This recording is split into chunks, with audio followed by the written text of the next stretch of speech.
Hello everyone. उम्मीद करती हूँ आप सब ठीक होंगे। तो स्वागत है आपको नेहा के अल्फाज चैनल पे। तो ये मेरी मांझा तेरा मेरा स्टोरी है। तो बिना देर किए स्टोरी की शुरुआत करते हैं। तो पिछले एपिसोड में हमने देखा था कि कैसे इन सारी मीडिया की बातों और जिज्ञासा की गलतफहमी और किसी की साजिशों की वजह से ये किस सिचुएशन में आ गए थे। और जिज्ञासा वो जिज्ञासा थी, जीविका के ऊपर सारी गलती डाल दी थी और उसे बहुत सुनाई जा रही थी। तभी जो मीडिया की दरवाजे पे दस्तक होती है। अब हम आगे देखते हैं। तो जैसे मीडिया की सारी बातें सुनती है ना, जो जिज्ञासा थी ना, वो कुछ पल के लिए चुप सी हो जाती है, जैसे पता नहीं वो क्या करेगी, वो मीडिया के सवालों का जवाब कैसे देगी, क्या कहेगी वो मीडिया से। और उसके पास सबूत भी तो नहीं है ना, तो क्या कहेगी वो। लेकिन फिर भी उसे मीडिया को सामना तो करना ही था। इसलिए वो ज़्यादा ना सोचते हुए वो जाती है सीधा, और जो जीविका थी ना, उसका हाथ पकड़ते हुए उसे खींचते हुए डोर खोलती है और सीधा जाकर मीडिया के सामने खड़ी हो जाती है। और वो बोलती है, पूछिए जो भी सवाल पूछना है, लेकिन मैं इसका एक ही जवाब दूंगी। फ़िलहाल जिस सिचुएशन में हम थे, उस सिचुएशन में मैं अभी वैसी नहीं हूँ कि आपके सवालों का जवाब मैं दे सकूँ। तो मैं आपसे, मेरा रिक्वेस्ट है आपसे कि प्लीज़ मैं कल और मिस जीविका, हम दोनों आपके सभी सवालों का जवाब देंगे। मैं आपके सामने हाथ जोड़कर रिक्वेस्ट कर रही हूँ। और आप जैसा देखे हैं, जैसा सोचे हैं, वैसा बिल्कुल भी नहीं है। ये ये मैं दावा करती हूँ। प्लीज़ आप समझने की कोशिश कीजिए। आप हमसे मिलिए, हम रिस्पेक्टफुली आपको बुलाएंगे आपके सवालों का जवाब देने के लिए। प्लीज़ लेकिन टाइम दीजिए, कल का टाइम लीजिए आप। हम आपके सारे सवालों का जवाब देंगे, लेकिन हमें समझने का टाइम तो दीजिए। इसमें किसकी गलती है, किसकी नहीं है, ये सारी बातें नॉर्मल तो नहीं है ना। इसलिए हमें इस बात पे टाइम चाहिए। और बाकी आप मिस जीविका से पूछ सकते हैं। तो जो मीडिया थे ना, वो जिज्ञासा के बातों से सहमत थे, क्योंकि उनको तो बस सवालों के जवाब चाहिए और मिर्च मसाला चाहिए और टीआरपी चाहिए। और उनके लिए तो आज की टीआरपी बहुत हो चुकी थी और कल के लिए तो और हो जाएगी। इसलिए वो जिज्ञासा की बातों से सहमत हो जाते हैं और वो अपना माइक दूसरी तरफ, यानी कि जीविका की तरफ करते हैं। और जीविका जैसे ये सारी बातें सुन रही थी ना जिज्ञासा की, उसे तो समझ ही नहीं आ रहा था कि ये भाई ये लड़की है क्या, इसके अंदर इतनी हिम्मत कैसे आ गई। ये तो खुद आए तो आए, मुझे भी हाथ पकड़ के लेकर आई, और वो भी मीडिया के सामने टाइम मांग रही है। इसके पास सबूत क्या है कि ये दिखा देगी मीडिया के सामने। आखिर ये करना क्या चाहती है, ये सब उसके दिमाग में सोच रही थी और चल भी रही थी उसके दिमाग में। और वो मीडिया कितने सारे सवाल उससे पूछ भी लेते, लेकिन उसका एक भी जवाब नहीं देती, क्योंकि उसने सवाल ही नहीं सुना था। ऐसा था उसका रिएक्शन। तभी जो उसमें से एक रिपोर्टर था, वो बोलता है, मिस जीविका, क्या आप अपने सवालों का जवाब देना चाहती हैं कि आप इस रूम में मिस जिज्ञासा के साथ कर क्या रही थी? Please answer. तो जो जीविका थी ना, वो अपने होश में आती है, बोलती है एक्सक्यूज मी। तो जो रिपोर्टर था ना, अपने सवालों को वही सेम सवाल को रिपीट करता है, जिसे सुनकर जीविका तो पहले अपने आप को हल्का शांत करती है, नॉर्मल दिखाने की कोशिश करती है, और वो बोलती है कि जैसे कि मिस जिज्ञासा ने आपसे बोला कि आप जो सोच रहे हैं, आपने जो देखा वो गलत है। मेरा भी कहना यही है।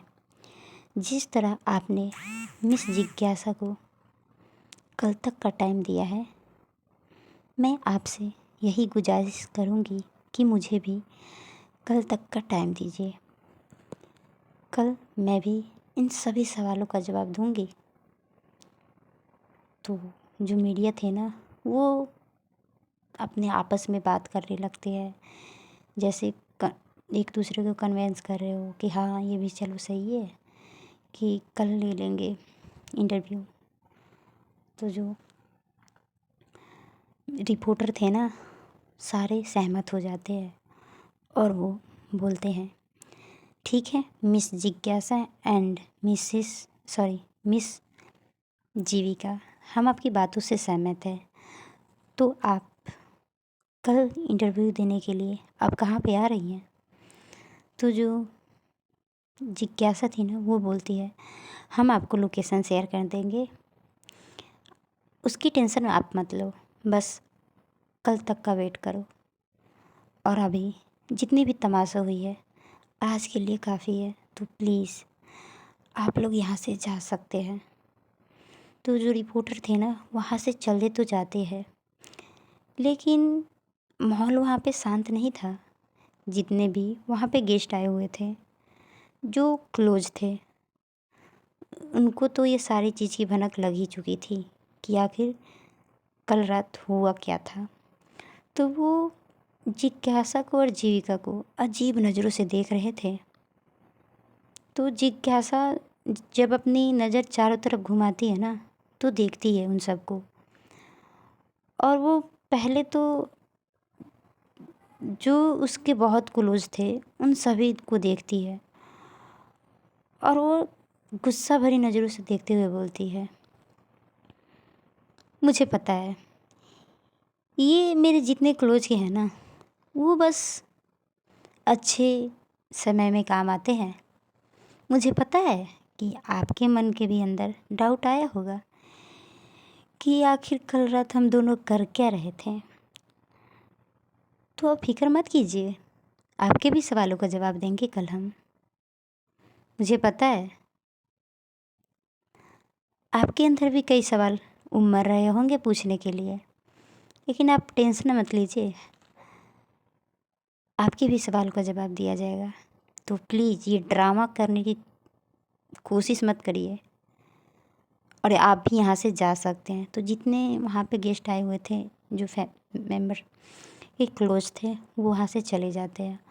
और जिज्ञासा सबके चले जाने के बाद वो जीविका के पास जाती है और बोलती है कल तुम टाइम से पहुँच जाना, क्योंकि मैंने ये सारी गलती नहीं की है, तुमने की है। तो सारे मीडिया के सामने तुम्हें जवाब देना होगा कि सारी गलती तुम्हारी थी, और कैसे करनी है वो तुम समझो, मुझे उससे कोई लेना देना नहीं है। समझ में आया? तो जो जीविका थी ना, वो तो बस जिज्ञासा को देख रही थी। वो वो बोलती है कहने का मतलब क्या है आपका कि मेरी गलती है?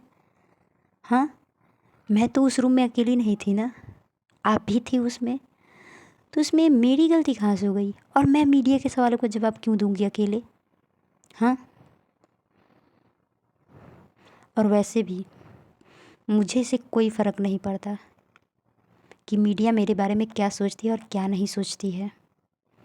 तो जीविका है ना, इसकी बात जो जिज्ञासा थी ना, उसकी बात सुनकर बोलती है तुम्हें फ़र्क पड़ता है या नहीं पड़ता, मुझे उससे कोई फ़र्क नहीं पड़ता, लेकिन मेरी रेपुटेशन, मेरी फैमिली को फ़र्क पड़ता है। और मुझे भी फ़र्क पड़ता है, इसलिए तुम्हें सारे सवालों का जवाब देने आना ही होगा। तो जो जीविका है ना, इसके आगे वो कुछ नहीं बोलती और वो वहाँ से बाहर एरिया की तरफ निकल जाती है। और जिज्ञासा उसे देखती रह जाती है कि ये लड़की करना क्या चाहती है। उसके अंदर एक डाउट सा आ गया था कि क्या कल ये लड़की आएगी, क्या ये मेरे साथ खड़ी रहेगी उन सवालों का जवाब देने के लिए। ऐसा वो सब सोच रही थी। और वहीं दूसरी तरफ जीविका होटल से निकलकर अपनी कार में बैठती है और ड्राइवर से बोलती है घर की तरफ चलो। और ड्राइवर भी कार स्टार्ट कर देता है और जीविका अपने फ़ोन में लग जाती है, जैसे वो अपने दर्द को, अपनी सच्चाई को, अपनी उन जो मीडिया के सामने उतनी मजबूती से खड़ी थी, वो मजबूती अब कार के अंदर बैठे बैठे टूट सी रही थी। वो बस चिल्लाकर रो नहीं रही थी, आंसू दिखा नहीं रही थी, क्योंकि वो अपने आप को मजबूत कर रही थी कि वो किसी के सामने ऐसे रो नहीं सकती। लेकिन वो अंदर से टूटती जा रही थी बिल्कुल। और वही दूसरी तरफ हम देखते हैं जिज्ञासा थी ना, वो बोलती है मुझे भी घर जाना है मम्मा, प्लीज़ मुझे घर ले चलो, मुझे यहाँ घुटन सी हो रही है मम्मा। तो जो मिसेस मल्होत्रा थी ना, वो बोलती हाँ बेटा। और ये सब फैमिली चले जाते हैं अपने घर की तरफ और मिस्टर शर्मा भी, क्योंकि उनको अपनी बेटी से बहुत सारे सवाल जो करने थे। वही दूसरी तरफ देखते हैं थोड़ी देर में जो जीविका थी ना, अपने घर पहुंच चुकी थी। और वो जैसे ही हॉल में पहुंचती है, तभी वहाँ पे रिया आती है, क्योंकि ठीक उसके पीछे भी अपने कार से जीविका को फॉलो कर रही थी। और जैसे ही जीविका अपने रूम में एंटर करती है ना, रिया भी वहाँ पे आ चुकी होती है। और वो रिया को अपने सामने देखकर जिज्ञासा के अंदर जितनी भी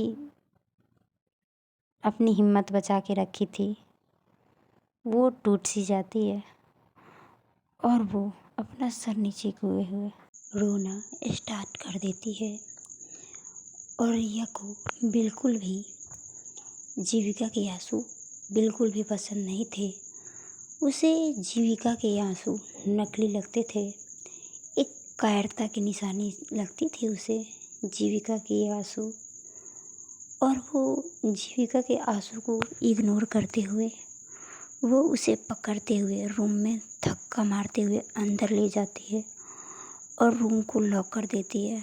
उसके बाद वो उसके पास जाती है और उसे पकड़ते हुए बोलती है बोला था ना तुम्हें कि उसके पास मत जाना। हाँ, बोला था ना तुम्हें। तुम्हारी हिम्मत कैसे हुई उस लड़की को टच करने की और उसके करीब जाने की। हाँ, जवाब दो इसका। क्या सोचकर उस लड़की के पास गई थी। हाँ, मैंने वार्न किया था ना तुम्हें पार्टी में, बोला था ना तुम्हें।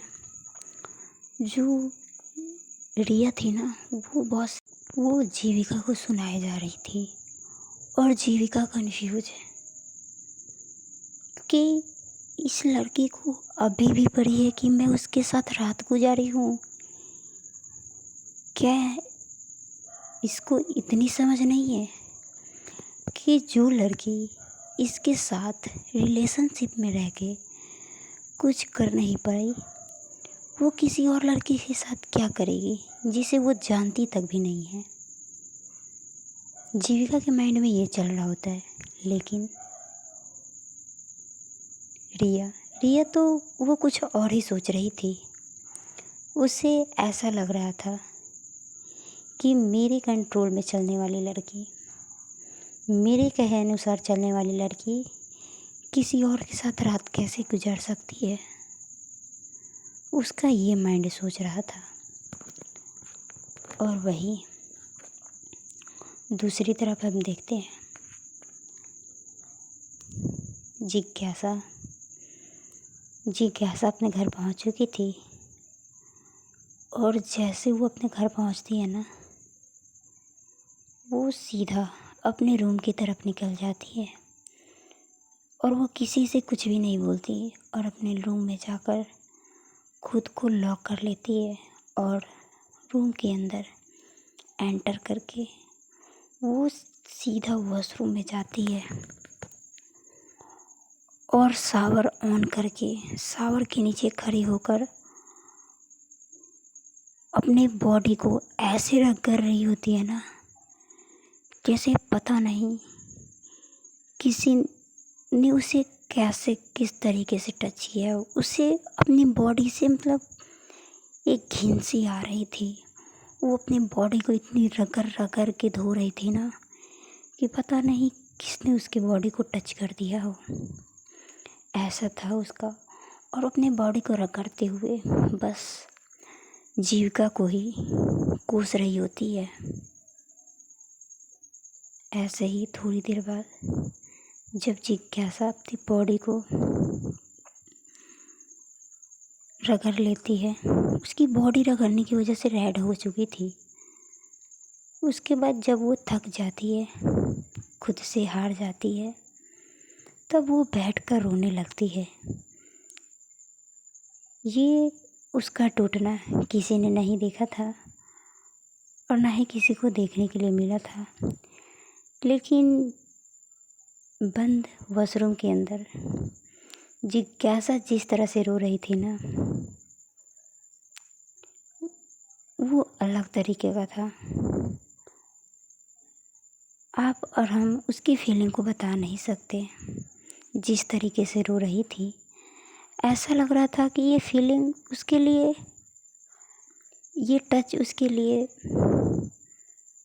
पहली बार नहीं था, लेकिन जो दूसरी बार था उसकी परमिशन के बिना भी था। इसलिए वो अंदर से डर चुकी थी। जब उसको पता चला था कि कोई उसके साथ पूरी रात एक बिस्तर में था, वो पूरी तरीके से एक अंदर सा डर सी गई थी। वो भले ही मीडिया के सामने उतनी हिम्मत से बोलकर आई है, लेकिन वो जिस हिम्मत से बोली है वो वही समझती है कि वो कैसे वहाँ पे संभाली थी खुद को। ऐसे ही थोड़ी देर बाद रोते रोते जब जिज्ञासा थक जाती है, वो वॉशरूम से निकलकर कपड़े चेंज करके वो सीधा कुछ नहीं करती, सीधा बेड पे पड़ जाती है और वो नींद के आगोश में चली जाती है। वही दूसरी तरफ देखते हैं हम, जो रिया थी वो जीविका से बहुत सारे सवाल किए जा रही थी। जब जीविका को इन सारी बातों से इरिटेशन होने लगती है ना, वो खुद के अंदर से हिम्मत करके वो रिया के पास जाती है और बोलती है, तुम होती कौन हो ये सब मुझसे पूछने वाली? हाँ, क्या रिश्ता है तुम्हारा और मेरा? जिस रिश्ते का दुहाई देकर तुम ये बोल रही हो ना, इतनी सारी सवाल कर रही हो ना, उस रिश्ते को भूलो मत। तुमने ही पिछले 3 महीने तोड़ा था। तो अपनी ये ज्ञान ना अपने पास रखो। और तुम मुझसे ये नहीं पूछ सकती कि मैं किसके साथ रात गुजार कर आई हूँ। मैं किसी के साथ रात गुजार सकती हूँ, ये पूछने वाली तुम कोई नहीं होती। तो लीव मी अलोन, चली जाओ यहाँ से।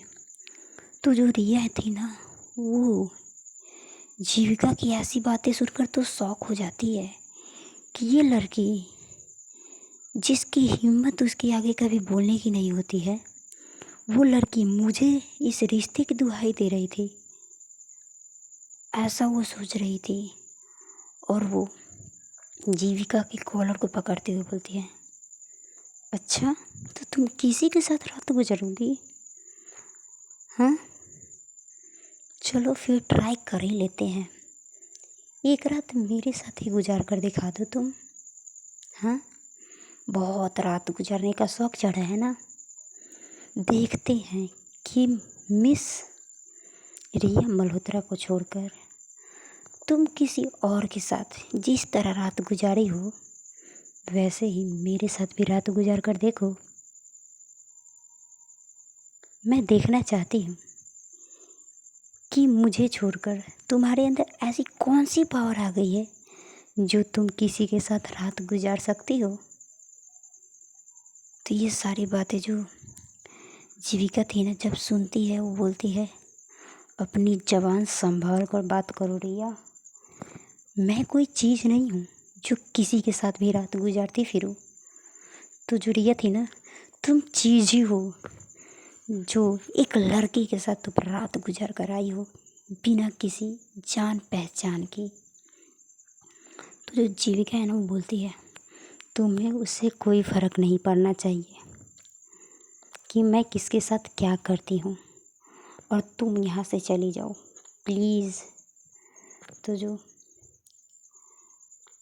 रिया थी ना, वो गुस्से में वहाँ से पैर पटकते हुए चली जाती है। और ये जो रिया के जाने के बाद जो जीविका थी ना, वो उसके बाद टूट सी जाती है और वो अपने घुटने के बल बैठते हुए फर्श पे गिर जाती है और वो रोने लगती है और खुद से बोलती है, कैसे बताऊँ रिया तुम्हें, कैसे बताऊँ कि मैं किसी के साथ रात कभी गुजार ही नहीं सकती। पता नहीं मैं किस सिचुएशन में वहाँ उस रूम में, वो भी उस लड़की के बेड पे थी, मुझे कुछ भी नहीं पता। ऐसा करके ना वो रोने लगती है। तभी ना गेट पे नॉक होता है और जैसे ही नॉक होता है ना, जो जीविका थी ना, उसको पल भर भी टाइम नहीं लगता है कि ये कौन हो सकता है। और वो जाकर डोर खोलती है अपने आंखों से आंसू पोंछते हुए। तो सामने कोई और नहीं, मिस्टर मल्होत्रा होते हैं। तो अपने पापा को देखकर अपना सर नीचे कर लेती है, क्योंकि उसे पता होता है कि उसके पापा आगे क्या बोलने वाले थे। तो जो मिस्टर शर्मा होते हैं ना, वो बोलते हैं, क्या था ये सब? हाँ, क्या था ये सब? बोला था ना तुम्हें, एक गलती के बाद तुमने दूसरी गलती कर दी। पहली गलती तो छोटी थी और ये दूसरी इतनी बड़ी गलती तुमने किया कैसे? हाँ, मैंने बोला था ना तुम्हें कि मेरी रेपुटेशन का ख्याल रखना, लेकिन नहीं, तुम्हें तो मेरी इज्जत दांव पे ही लगानी है। क्या कहूँ मैं तुमसे? हाँ, क्या ज़रूरत थी उस लड़की के साथ रात बिताने की? तो जो जीविका है ना, वो बोलते, पापा आप जैसा सोच रहे वैसा कुछ भी नहीं है। मैं वहाँ पे नहीं गई थी और मैं वहाँ पे कैसे पहुँची मुझे खुद नहीं पता। तो जो मिस्टर शर्मा होते हैं ना, बोलते हैं, अपनी मन गढ़ित कहानियाँ ना मेरे सामने मत बोलो। हाँ, क्या तुम नहीं गई थी तो तुम्हारा आत्मा गया था वहाँ पे? हाँ, ऐसे बोले तो जो जीविका थी ना, वो चुप सी हो जाती है। ऐसे ही थोड़ी देर बाद मिस्टर शर्मा होते हैं ना, वो सुनाकर वो चले जाते हैं वहाँ से। और जो जीविका थी ना, वो रूम के अंदर खुद को लॉक कर लेती है और दरवाजे से लगकर रोने लगती है। ऐसे ही ये जो दिन था ना, ऐसे ही बीत जाती है। अगली सुबह जिज्ञासा और जीविका के लिए बहुत बड़ी थी। वो ये अगली सुबह होने नहीं देना चाहते थे, लेकिन क्या है ना, ये समय का पहिया है, इसे चलना तो पड़ेगा ही। तो अगली सुबह तो हो चुकी थी और अगली सुबह का दिन जो था ना, वो बहुत ही रेयर था। वो ये दिन को यूँ ऐसे बीत गया ना, यूँ कि उस कुछ पता ही न चला और मीडिया का आने का समय हो गया था। और वहीं दूसरी तरफ देखते हैं, एक अंधेरे कमरे में एक लड़की, बिल्कुल अंधेरा कमरा था और वो लड़की घुटने के बल बैठे एक तस्वीर को लेकर बहुत सारी शिकायतें कर रही होती है और वो रो रही होती है उस तस्वीर को देखते हुए। तभी उसके कंधे पे कोई हाथ रखता है और हम दूसरी तरफ देखते हैं, जो मीडिया थे ना, वो आ चुके थे और मीडिया के सामने जिज्ञासा मौजूद थी, लेकिन यहाँ पे जीविका मौजूद नहीं थी। और मीडिया के सवालों से वो बहुत परेशान हो चुकी थी, क्योंकि सारे सवाल का जवाब उसे खुद अकेला देना पड़ रहा था। इसलिए वो बहुत गुस्से में आ जाती है और मीडिया कुछ पल में एक ऐसा सवाल पूछता है जिसे जिज्ञासा सुनकर शौक। तो आज के लिए इतना ही। तो आखिर कौन थी वो अंधेरे में लड़की जो एक तस्वीर को देखकर रो रही थी? आखिर क्या है मीडिया का सवाल? क्या जिज्ञासा के सारे सवाल का जवाब खुद अकेले देना पड़ेगा या आएगी जीविका उसका साथ देने? जानने के लिए हमसे जुड़िए नेहा के अल्फाज पे। तो इसके नेक्स्ट पार्ट में मिलते हैं हम आपसे। अगर स्टोरी पसंद आए तो चैनल को सब्सक्राइब, लाइक, कमेंट, शेयर ज़रूर करके जाइए।